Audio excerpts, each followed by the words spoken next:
반갑습니다, 여러분. 제가 서울에서 이쪽으로 넘어오는데 생각보다 좀 늦어져가지고 오늘 수업을 조금 늦게 시작합니다. 죄송해요.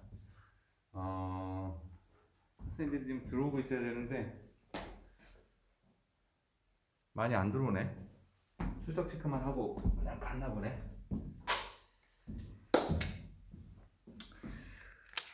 어쨌든 반갑습니다.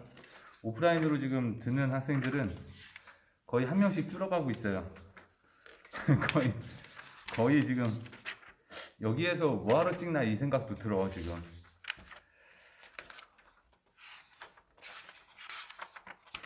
얘기 들어보니까 이번 주가 어린이날 이런 거 있고 그러니까 다들 집에 갔다고. 여기 있는 학생들은 뭐야? 집에 안 가? 가야죠. 가야 돼? 이거 끝나고 이제? 네, 수요일날. 수요일날? 그랬다고 하니 한번 봐야죠. 어쨌든 우리 오늘 9장이죠. 9장 유형자산.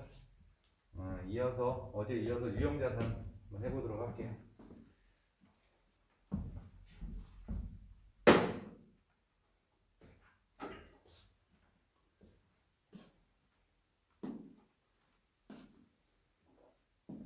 그 출석 체크는 올려놨으니까 출석 체크는 들어가서 꼭 하시고, 유형자산에 우리 2절까지 했었죠. 2절까지 했었고 3절 볼게요. 9장 3절. 제목은 유형자산의 후속적 인식과 측정해서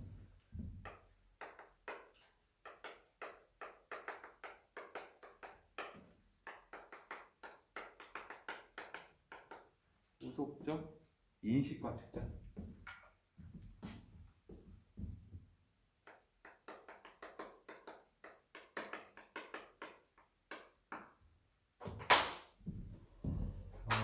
우선은 형체가 있는 자산이 유형자산이다 그렇게 얘기를 했고, 나중에 취득하고 난 다음에 뭔가 무슨 일이 생겨서 인식이라고 하는 거는 뭔가 유형자산의 금액이나 이런 거에 변동이 생겼다는 얘기고, 그 변동을 얼마짜리로 해서 변동시킬 것이냐 그런 얘기인데, 이 후속적이라고 하는 뭔가 사건, 취득 이후에 발생된 이 사건이 뭐가 있을 거냐면 감가상각도 있을 거고, 그죠? 좀 금액이 변동되니까. 그 다음에 자본적 지출이라고 하는 수리비 같은 것도 나올 거예요. 수선비, 그죠?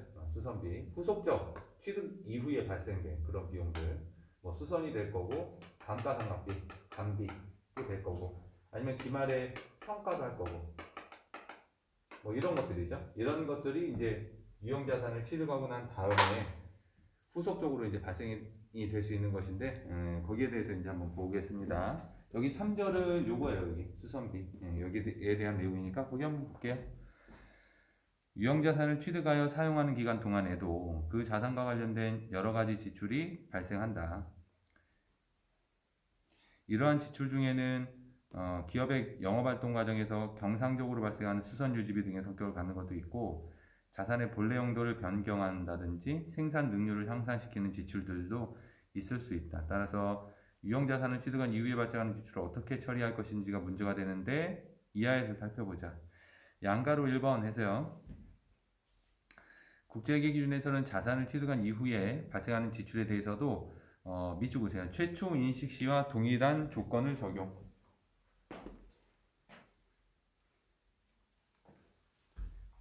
최초 인식 시하고 동일한 조건이라고 했으니까 즉 동그라미 1번 자산으로부터 미래 경제적 이익이 있어야 되고, 두 번째 원가를 신뢰성 있게 측정할 수 있다면 그 지출만큼 당해 자산 계정을 증액시켜 그 지출의 효익이 지속이 되는 기간 동안 감가상각을 통해서 비용으로 인식한다. 요거죠. 여기 이제 취득 시도 그랬고, 중간에 이제 수선비나 이런 후속적 지출이 발생해도 똑같다 이거죠. 그 다음에 그렇지 않은 지출의 경우에는 발생 시점에 비용으로 인식한다 라고 되어 있는데, 미주거나 보세요. 자본적 지출, 수익적 지출. 그러니까 이제 수선비에는 두 종류가 있는 거예요. 여기 후속적 지출 중에 지금 3절은 여기 수선비를 이야기를 하는 건데, 수선비는 두 개로 나뉘어서 자본적 지출이 있고, 그 다음에 수익적 지출이 있고, 뭔가 수선비인데요. 비용이 지출되는 거는 똑같은데, 비용이 예를 들면 100원이 지출되는 거는 똑같은데, 이 지출된 금액 100원을 자본적 지출은 능률이 향상되는 거야. 요거는 자산이 증가된 걸로 봐요. 자산이 증가된 것으로 보고, 수익적 지출은 그냥 비용으로 해서 잡을 수 있는 거다, 이런 얘기예요. 그래서 수익적 지출은 자산 100원이라고 잡고, 자본적 지출은 자산 100원이라고 잡고, 그 다음에 수익적 지출은 비용 처리된다, 이런 얘기예요. 양가로 2번 보시죠. 회계 처리 적어드렸고, 양가로 2번. 자본적 지출과 수익적 지출을 명확히 구분하는 건 실무적으로는 상당히 어려운 일이지만, 일반적으로 유형자산의 내용 연수를 증가하거나 유형자산이 미래에 제공될 경제적 효익의 양이나 질 증대 시키는 지출이면 자본적 지출로 처리하고, 자본적 지출 밑줄, 유형자산의 원상회복 능력 유지를 위한 지출의 중요성 기준에 의해 일정액 이하의 소액 지출은 수익적 지출 밑줄. 그러니까 한마디로 내 교통사고가 나가지고 얼굴을 고쳐야 돼. 근데 성형수술을 이왕제사 고치는 거 성형수술하는데 성형수술을 얼굴을 수선하고 수리하는 거죠. 훨씬 이뻐졌어. 되게 멋있어졌어. 그러면은 나의 가치가 증가됐다고 봐서 그거는 수술 비용은 자본적 지출이고요. 근데 원래부터 잘생겼어. 그래서 고치고서도 여전히 잘생겨. 이거 원상 회복이죠. 이런 건 그냥 비용 처리가 가능하다, 그런 얘기예요. 수익적 지출, 자본적 지출. 양가로 3번. 유형자산의 일부를 대체하는 경우에 대체에 소요된 원가가 자산인식 기준을 충족하면 대체 원가를 장부 금액으로 인식하고 대체되는 부분의 장부 금액을 제거해야 된다. 뭐 이런 얘기인데, 뭐 다른 건 아니고요. 그 회계 처리를 잠깐 보세요. 회계 처리를 보시면 구 부품이 있고 구 부품 제거시가 있고 신 부품 대체시가 있죠. 그러니까 구 부품을 빼고 신 부품을 산대. 그러면 구 부품이 빠지죠. 이렇게 구 부품이 빠지고 신 부품이 들어올 거예요. 이렇게 들어올 때 구 부품은 거기 금액은 안 나왔네. 금액은 안 나왔죠. 그러면 예를 들면 원래 구 부품이 100원짜리야. 근데 신 부품은 120원짜리래요. 신 부품이니까 조금 더 비싸겠죠. 그러면 20원만큼 여기 대차 차익이 발생하는데 요거를 어떻게 할 거냐, 이런 얘기죠. 그래서 여기는 이쪽에 잔액이 생기네. 이쪽에 잔액. 얘가 더 싸네. 예를 들면 여기가 100원이고 여기가 80원이야. 그럼 20원 여기 생기죠. 여기에다가 뭘 적는 거냐? 그냥 유형자산 처분 손실이라고 해서 유형자산 처분 손실로 해서 잡겠다. 뭐 그런 것 뿐이에요. 부부품 빠지고 신부품 들어올 때. 근데 회계 처리가 조금 다르죠. 왜냐하면 유형자산에다가 감가상각 누계액 있잖아. 유형자산에서 감가상각 누계액을 빼면 그게 이제 요게 되는 거예요. 요거. 그래서 원래 120원인데 감가상각 누계액이 120원이면 100원짜리가 빠진다, 그런 얘기예요. 그동안에 감가상각을 했으니까. 그 다음에 유형자산 해놓고 이제 뭐 현금 이렇게 되어 있는데 신부품을 현금 주고 샀다, 뭐 그런 개념인 거죠. 그래서 유형자산이 빠지면서 그 다음에 현금 주고 샀다, 그렇게 보시면 돼요. 여기 케이스 4번 가지고 한번 회계 처리 한번 해볼게요. 케이스 4번. 다음 거래를 회계 처리해라. 2월 9일. 사용하고 있는 건물에 밑줄 하나 보세요. 엘리베이터 냉난방 시설을 위해서 100만원 들여서 수표를 발행해서 지급을 했대. 이거는 건물로 잡아야 되는 자본적 지출일까요? 아니면 수익적 지출일까요? 냉난방비나 엘리베이터는 가치가 증가돼요? 안 증가돼? 증가돼. 네, 자본적 지출 맞아요. 건물로 잡아야 돼. 그래서 거기 밑에 그 회계 처리 보세요. 당좌예금에서 100만원이 대변으로 빠지면서 차변에 건물 100만원이 나왔죠. 5월 7일. 공장 건물의 외벽에 밑줄 하나 보세요. 도장 공사. 그 다음에 파손된 유리를 대체 밑줄. 도장이라고 하는 거는 페인트 칠한다는 얘기고요. 유리를 바꿔 꼈다는 얘기야. 그러면서 이제 20만원이 나갔네. 이거는 건물의 가치가 증가됐다기보다는 페인트 칠하고 그냥 유리를 대체하는 건 원래 그냥 건물에 대한 현상 유지 금액으로 봐요. 얘는 그냥 비용 처리합니다. 밑에 회계 처리 보세요. 현금 20만원이 대변으로 나가면서 차변에 수선 유지비라고 하는 20만원 비용으로 잡았죠. 8월 5일 보시죠. 8월 5일. 요거는 이제 회계처리 한번 해볼게요. 8월 5일.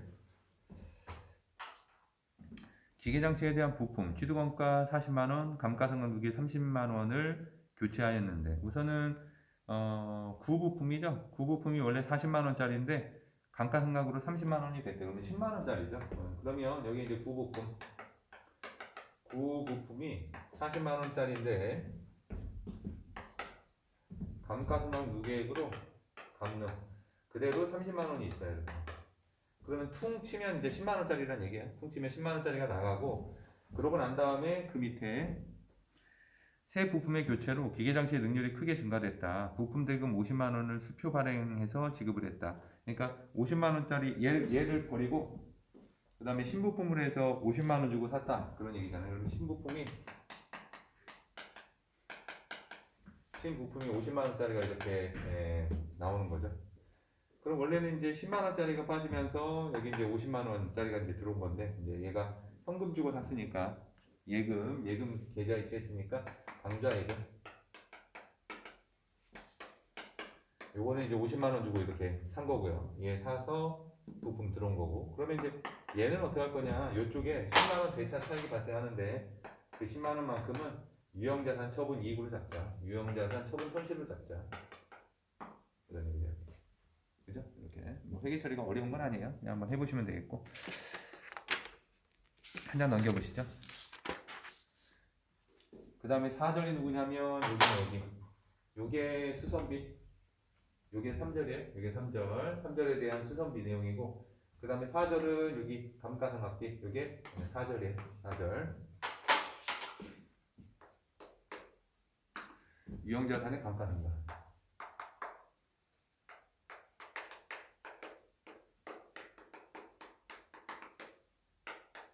감가상각이라고 하는 것도 어떻게 보면 후속적이죠. 취득하고 난 다음에 계속해서 내용연수 동안 감가상각 비용으로 인식한다는 거니까 후속적 지출인데, 거기 1번 감가상각의 본질이라고 되어 있는데 양가로 1번하고 양가로 2번만 한번 읽어볼게요. 양가로 1번 보세요.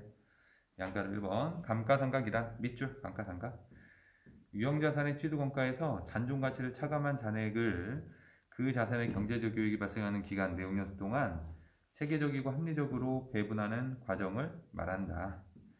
나머지는 읽어보시면 되겠고, 양가로 2번 일반적으로 이렇게 감가상각이라는 용어는 건물이나 기계장치 같은 유형자산의 원가 배분액을 의미하며, 특허권이나 상표권과 같은 무형자산의 원가 배분은 밑줄 그어보세요. 상각.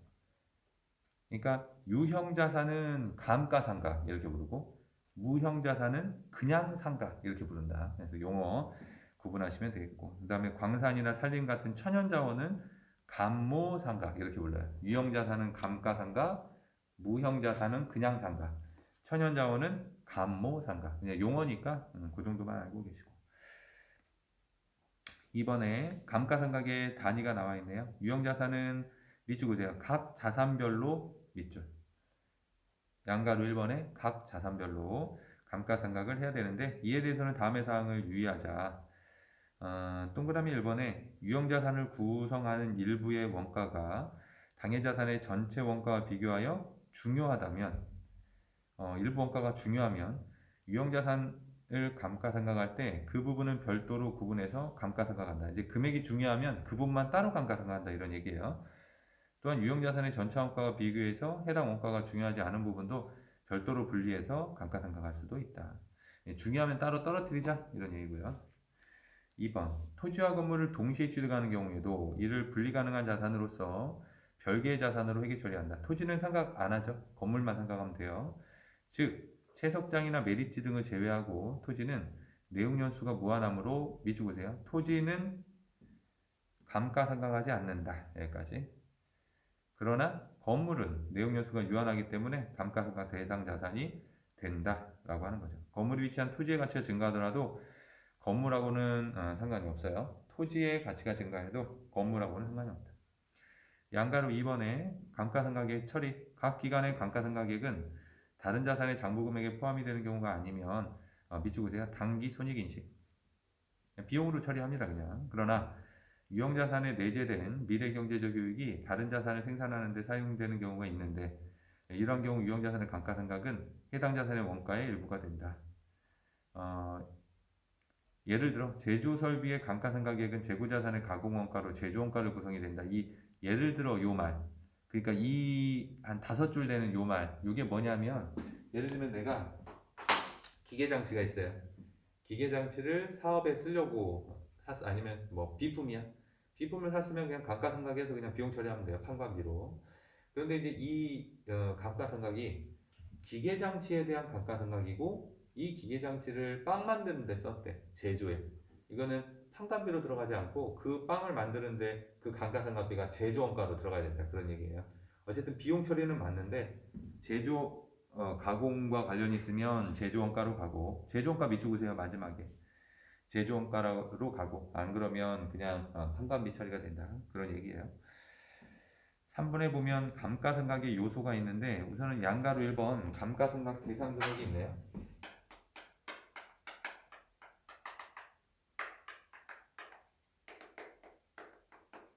어떤 금액에 대해 감가상각을 할 거냐? 감가상각 대상이 되는 금액인데요. 상각은 어떻게 하냐면 기본적으로 취득 원가에서요, 잔존 가치를 차감한 거에다가 이제 여기부터 감가상각을 해요. 잔존 가치라고 하는 거는 내용 연수가 끝나면 남아있을 것으로 예상이 되는 가치예요. 그래서 그거 빼고 감가상각이 되더라. 예를 들면 내가 100만 원짜리 핸드폰을 샀어. 이게 한 2년 정도 되면, 최신형 폰이라 2년 정도 되면 한 시가로 한 40만 원 정도 받을 것 같아. 잔존 가치는 40만 원이 됩니다. 요거 빼면 60만 원이 남고, 이 60만 원을 내가 2년 해야 되는 거니까 2년으로 이렇게 나누게 되면 내가 이제 1년 동안의 감가상각이 되는 비용, 또는 24개월로 나누면 그 24개월 동안 감가상각이 되는 금액이 나오게 된다. 그렇게 보시면 되겠죠. 이렇게. 그래서 이게 감가상각 대상 금액이다. 뭐 어려운 거 아니에요. 읽어볼게요. 감가상각 대상 금액이란 취득원가에서, 밑줄 보세요. 취득원가에서 잔존 가치를 차감한 것으로 당해자산을 수익획득 과정에서 이용하는 기간 동안 인식할 총 감가상각비를 의미한다. 인식할 총 감가상각비죠. 60만 원이. 그래서 60만 원을 내용연수 동안 나눠가지고서 인식하는 거니까. 취득은 100만 원. 지금 돈이 나왔어요. 지금 100만 원 나왔지만 지금 당장 비용이다? 아니에요. 내용연수 동안 상각을 통해서 비용 처리가 된다. 여기서 잔존가치란 잔존가치 밑줄, 자산을 내용연수 종료 시점까지 사용했다는 가정하에 자산의 처분으로 획득할 수 있는 금액에서 처분 부대 원가를 차감한 금액의 추정치를 말한다. 우리 잔존가치는 누구를 차감한 금액을 얘기한다?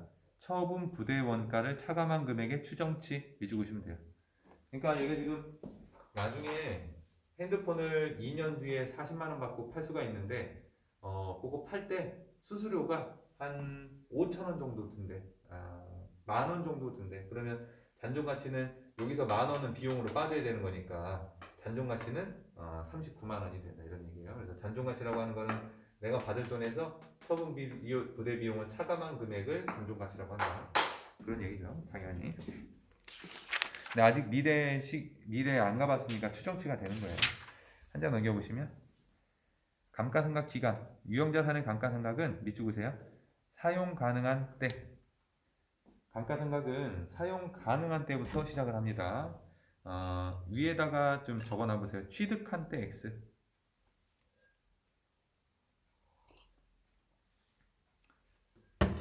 내가 자산을 사기만 사고 사업에 사용 안 했대. 그러면 감가상각 안 하는 거예요. 수익비용 대응의 원칙이 어긋나기 때문에. 즉 경영진이 의도하는 방식으로 자산을 가동하는 데 필요한 장소와 상태에 이르는 때부터 시작이 된다. 그리고 유형자산은 내용연수 동안 감가상각을 하는데, 여기서 내용연수 있죠. 내용연수란 기업에서 자산을 사용 가능할 것으로 기대가 되는 기간 또는 자산에서 얻을 것으로 예상이 되는 생산량이나 이하 예상한 단위수라고 말한다. 내용연수는 쓰는 기간이에요. 감가상각 방법, 이게 중요해요. 여기다가 4번에다가 별표 쳐놓고, 지금까지 지금 유형자산을 주저리 얘기한 것은 이 감가상각 방법 또는 감가상각을 하려고 계속해서 이제 이야기를 하고 있는 거다. 이렇게 보시면 돼요. 감가상각 방법이 거기 그 파란색 박스에 보면 세 가지가 나와 있네요. 정액법, 체감잔액법 땡땡 해서 정률법, 이중체감법, 염수합계법. 양가로 3번에 생산량 비례법. 이렇게 그 방법들 있죠. 양가로 1, 2, 3. 그거를 암기해 놓으시고 여기다가 파란 색깔 박스 있잖아.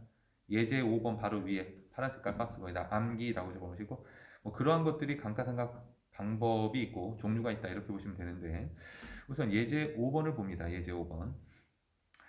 주평화는 X년도 초에 기계장치를 200만 원에 취득을 했다. 주평화의 보고 기간은 매년 1월 1일부터 12월 31일이고 관련된 자료는 다음과 같다. 지금 취득을 200만 원 했네요. 예제 5번. 예제 5번이에요. 취득가액이 200만 원이네. 200만 원. 요거부터 시작이 되는 거야 이렇게.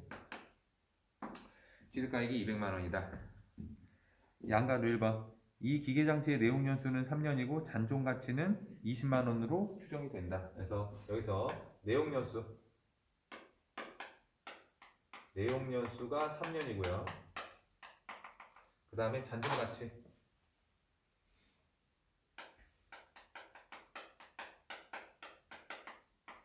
잔존가치가 20만 원 이렇게 있는 상황이래요. 첫 번째 오른쪽 페이지 양가로 1번. 정액법일 때. 정액법일 때 감가상각은 이거는 회계학을 안 배운 사람도 정액법은 할 수 있어. 정액법은. 우선은 내용연수가 3년이니까 취득가액을 내용연수 3년으로 나눠서 1년에 감가상각될 금액을 계산을 하는데 마지막 잔존가치가 20만 원은 남아 있어야 되죠. 그죠? 그러니까 감가상각 대상 금액은 여기서 이걸 때 누구부터? 180만 원부터. 그죠? 그래서 정액법은 200만 원에서 잔존가치 20만 원을 빼고 180만 원을 나누기 3 하면 돼요. 3년분의 1. 3년분의 1. 이렇게 하면은 60만 원인가요? 1년에? 이게 감가상각비 비용으로 된다 이런 얘기죠. 어려운 건 하나도 없어요. 그래서 거기 오른쪽 페이지 정액법. 오른쪽 페이지 정액법에 그 파란 색깔 박스 있죠. 파란색 박스. 매기 감가상각에서 취득원가 빼기 잔존가치 곱하기 내용연수분의 1. 그래놓고 그 밑에 표도 있죠. 표도 계산 근거, 감가상각비, 감가상각 누계액, 장부금액. 어차피 감가상각비는 60만 원씩 3년 똑같고요. 그래서 감가상각이 누계가 되는 감가상각 누계액도 60만 원씩 증가되고 그에 따라 장부금액은 60만 원씩 줄어들고 가장 마지막에 장부금액이 얼마가 돼요? 20만 원이 되는 거예요. 그죠? 20만 원이 남도록 그렇게 3년 동안 한 거죠. 양가로 2번에 보면 체감잔액법이 있어요. 체감잔액법.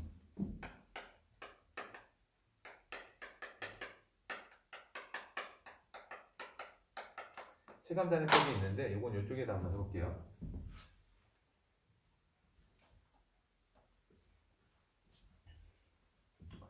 우선 이 체감잔액법이라고 하는 거는요. 정액법은 여기가 내용연수 n이야.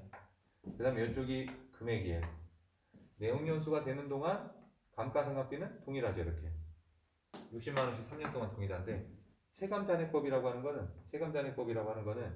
얘가 체감잔액이니까 기본적으로 이렇게 조금씩 체감이 된다 이런 개념이죠. 그래서 내용연수가 지날수록 그 다음에 이제 감가상각비 금액이 요거를 DEP라고 할까? 감가상각은 이제 DEP라고 하니까 감가상각의 금액이 점점 줄어드는 거. 이게 이제 체감잔액법이다 이런 얘기죠. 체감잔액법이 그 386에 보면 체감잔액법이 세 가지가 있네요. 정률, 이중체감, 연수합계법 이렇게 돼 있죠. 이거는 옆에다가 적어볼게요. 옆에다가 동그라미 1번 정률법이 있고요. 동그라미 2번 연수합계법이 있고요.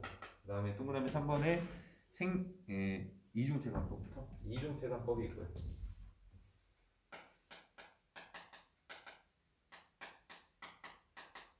그 다음에 동그라미 3번에 연수합계법이 있네요. 이제 금액으로 이 말로 좀 이해를 해야 되는데 연수합계법부터 잠깐 보면 연수를 합계한다는 얘기예요. 감가상각을 하는데 연도를 합계해서 하겠다는 건데 뭐냐면 우리 아까 여기 한 장 넘겨보시면 389에 나와요. 389에 거기 연수합계법 중간에 산식이 나와 있는데 그게 뭐냐면 이런 거예요. 여기 보세요.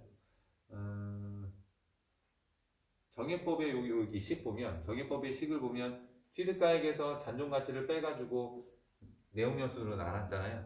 취득가액에서 잔존가치를 빼서 내용연수로 나눠서 구했는데 여기까지는 똑같아. 연수를 합계한다는 얘기는 뭐냐면 취득가액에서 잔존가치를 빼 잔존가치를 빼 여기까지는 동일해. 정액법하고. 근데 여기에다가 곱하기 3년분의 1 하면은 참 좋은데 이거는 이제 너무 정액법이니까 어떻게 하냐면 3년, 1년, 2년, 3년, 2년, 1년 연수를 다 합해요. 3, 2, 1을 합한 다음에 첫 해는 6분의 3, 두 번째는 6분의 2, 세 번째는 6분의 1 이런 식으로. 그러니까 여기 앞에까지는 똑같은데 여기가 지금 180이잖아요. 여기가 200만 원이고 여기서 20만 원을 차감하면 180이잖아요. 첫 해는 여기 180에 곱하기 첫 해는 6분의 3, 두 번째는 6분의 2, 세 번째는 6분의 1 이렇게 하는 거예요. 그러면 요거는 반이니까 90만 원이 될 거고 요건 3분의 1이니까 60이 될 거고 요거는 30만 원이 되겠고 뭐 그런 거 아니겠어요? 그죠? 그러니까 한마디로 지금 요거 맞나요? 요거 첫 해는 6분의 3이니까 조금 높이 하고 맞아 갈수록 좀 줄어드는 이걸 뭐라고요? 연수를 합계한다라고 해서 연수합계법이라고 이렇게 불러요. 앞에는 누구랑 동일하고 정액법하고 동일하고 뒤에 6분의 3, 2, 1로 거꾸로 한다 이런 얘기예요. 이게 연수합계법 아셨죠? 이렇게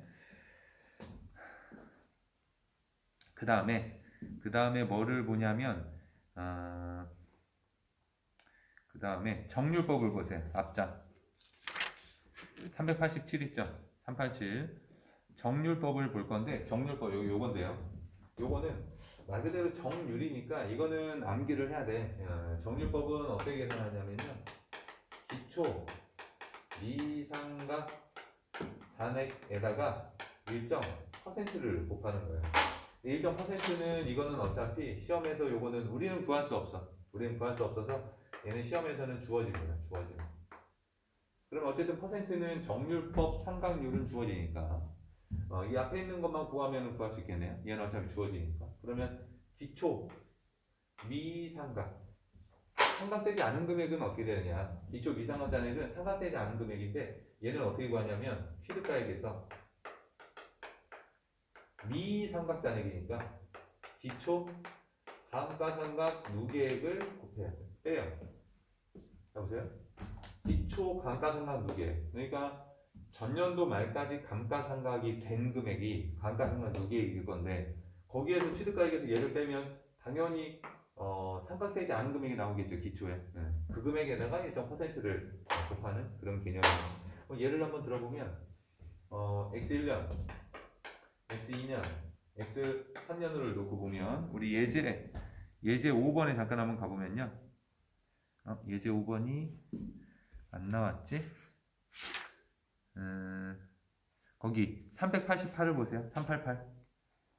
388에 보면 그 표가 있고 표 밑에 그 파란 색깔 꽃표 1번에 보면 상각률는 해서 1-3 루트에 200만 원분의 20만 원에서 0.536이라고 나왔죠. 이건 우리는 쌀집 계산기로 계산을 해야 되는데 이거는 계산을 못해요. 루트가 없어가지고 0.536 밑줄 번호 동그라미 쳐놓으시고 그건 주어짐. 문제에서 주어져요. 그거는 0.536 그냥 그걸로 생각하시면 돼. 자, X1년도 첫 해죠. 첫 해는 감가상각을 시작하기 때문에 미상각자네 전액이 다 미상각이 된 거예요. 첫 해는 200만 원부터 시작합니다. 여기서 이거 빼요 안 빼요? 잔존가액 안 빼. 그냥 미상각 상각되지 않은 금액이 있으면 여기다가 0.536을 곱해요. 그러면 그 금액이 감가상각 금액이 되는 거야. 그러면 1072,000 1072,000 이게 첫 해 감가상각. 두 번째 X 2년도의 감가상각은 200만 원에서 이미 감가상각이 얼마가 됐어요? 얘가 됐잖아. 1072,000. 여기 미상가 짜내기죠. 여기에다가 0.536을 곱해요. 그게 두 번째 해의 감가상각비. 계산해 보면 497408 497408 이렇게 돼요. 첫 해는 1072,000. 첫 해는 1072,000. 두 번째는 이렇게. 세 번째 미상가 짜내기는 어떻게 되느냐? 200만 원에서 두 개를 빼야 되죠. 1072,000도 상각이 됐고, 그 다음에 497408 빼기 497408도 감가상각이 됐으니까 이 두 개를 뺀 금액이 미상각 금액이네요. 여기다가 0.536 이렇게 곱한 금액이 230592. 얘가 230592 라고 하는 건데, 여러분 한번 보시면요, 요거 계산기 갖고 왔어? 안 갖고 왔어.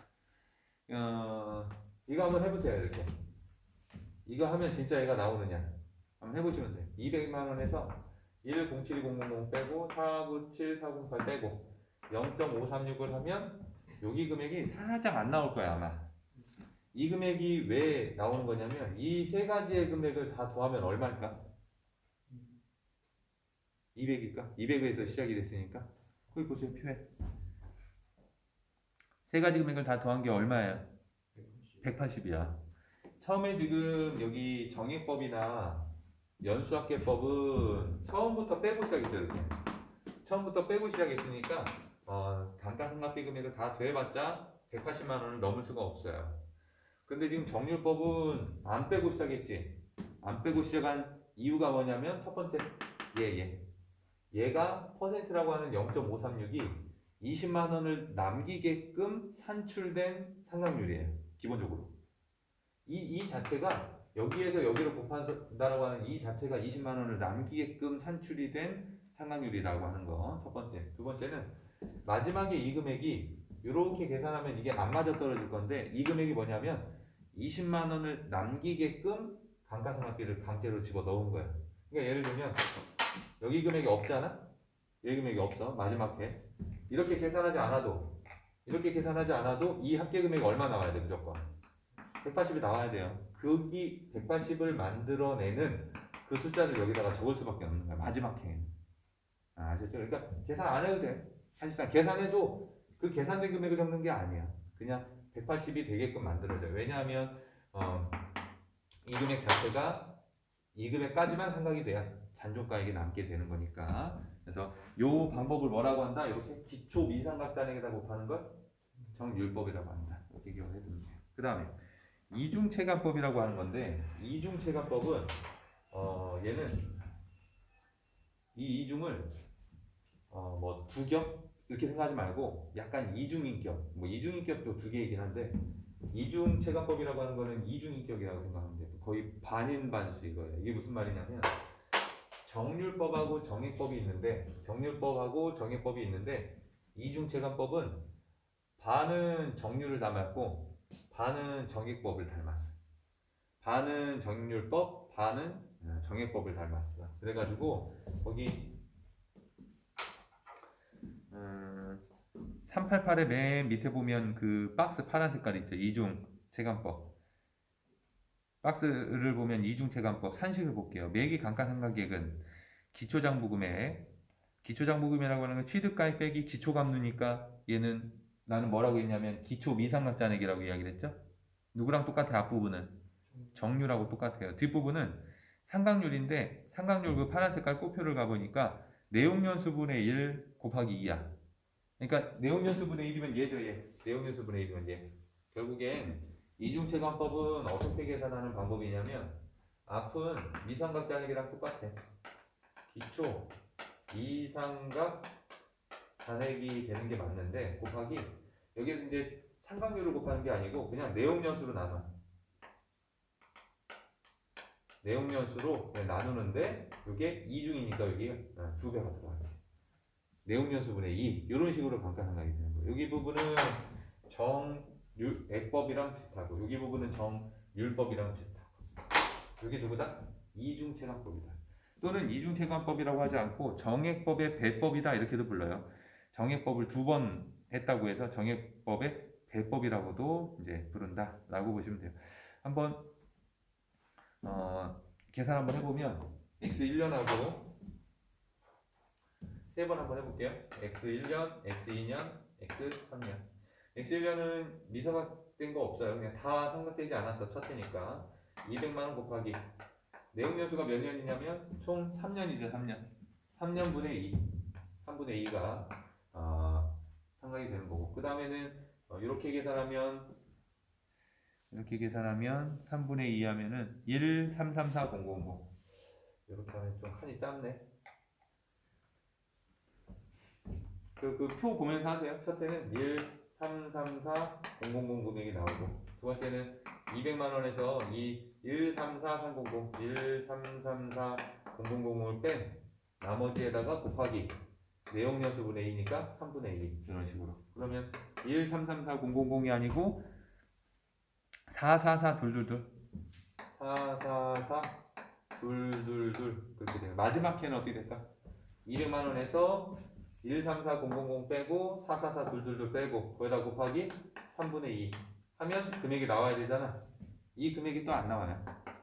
그래서 어떻게 하냐면 강제로 180만원을 만들기 위한 금액을 끼워 넣어요. 그래가지고 389페이지에 X3년 거를 보세요. 389의 X3년 거를 보면 식으로 계산해서 감가상각비를 잡은 게 아니고 221,778에서 20만원을 빼가지고 21,778을 만들었죠. 21778 맞아요? 이게 그 감가상각비 합계 금액이 180만원이 되는 거니까 정률법도 마찬가지고 그 다음에 이중체감법도 마찬가지고 얘네들이 마지막에 20만원을 남기게끔 마지막 해에는 감가상각비를 역으로 계산해서 집어넣는다 그렇게 보시면 돼요. 여기는 그렇게 할 필요가 없는 게 이미 시작 자체를 이걸로 했잖아요. 얘는 마지막에는 그 20만원이 자연스럽게 남게 돼 있어. 여기도 시작 자체를 이렇게 했기 때문에 마지막에는 취득가액이 자연스럽게 남아요. 근데 얘네들은 시작을 이렇게 했기 때문에 마지막에 20만원이 안 남아. 우리가 강제로 20만원을 남기게끔 180만원까지만 감가상각이 되게끔 그 금액을 집어넣어 줘야 돼요. 양가로 3번 보시죠. 지금 그래가지고 지금 체감잔해법이 세 가지예요. 정률, 이중, 연수합계법. 이거 3개년치 감가상각비를 비교해보면 다 이래. 첫 해는 되게 높고 마지막 해는 굉장히 낮아지는 체감잔해법은 이렇게 된다. 점점 체감한다 그런 얘기예요. 이렇게. 그 다음에 오른쪽에 양가로 3번 389의 양가로 3번 389 양가로 3번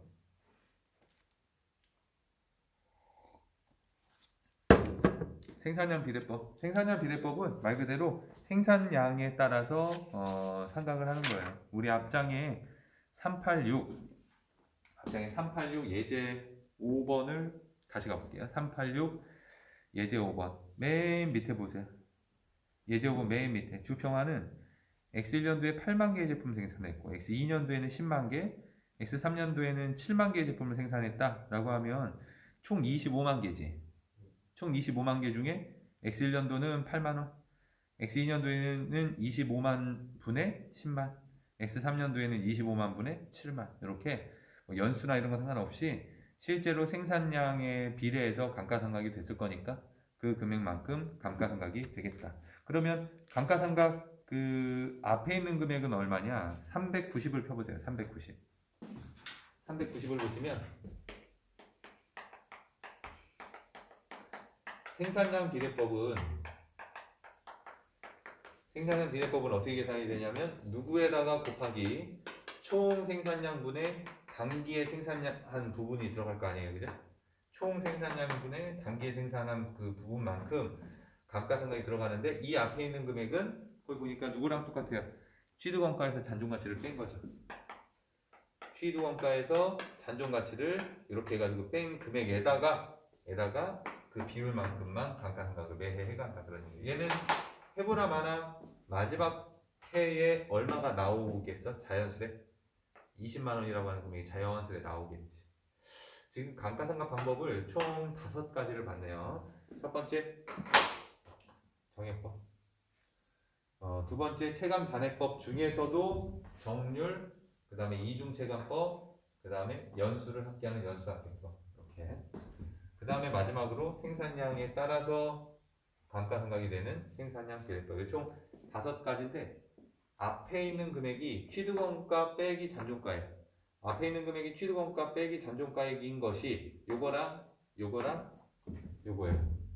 얘네가 아닌 것이, 얘네는 그냥 아무 생각 없이 하면 잔존가치가 남아. 근데 얘네가 아닌 것이 누구냐면 요거랑 요거죠. 둘이 짝인 거예요. 그러니까 얘네들은 기초 미상각잔액으로부터 감가상각이 시작이 돼서 얘네들은 마지막 해에 강제로 잔존가액을 남게 하게끔 마지막 해에 감가상각비를 역으로 계산해서 넣어야 된다. 이렇게 이해하면 돼요. 됐어요. 이렇게 여기가 이제 그 4절의 감가상각에 대한 거. 우리 지금 지웠는데 3절은 우리가 수선비, 수익적 지출, 자본적 지출. 그 다음에 4절은 감가상각 방법이 5가지가 있다. 그걸 배웠고 이제 5절인데 5절은 유형자산의 재평가라고 되어 있죠. 이거 이제 기말 재평가예요. 기말 재평가. 그래서 잠깐 쉬었다가 여기 5절부터 내용 보도록 할게요. 잠깐 쉬었다 할게요. 지금 5시가 넘었는데 저장을 해야 되니까 5시 15분에 시작할게요. 5시 15분에 여기 5절 시작하도록 할게요. 잠깐 끊었다 하겠습니다.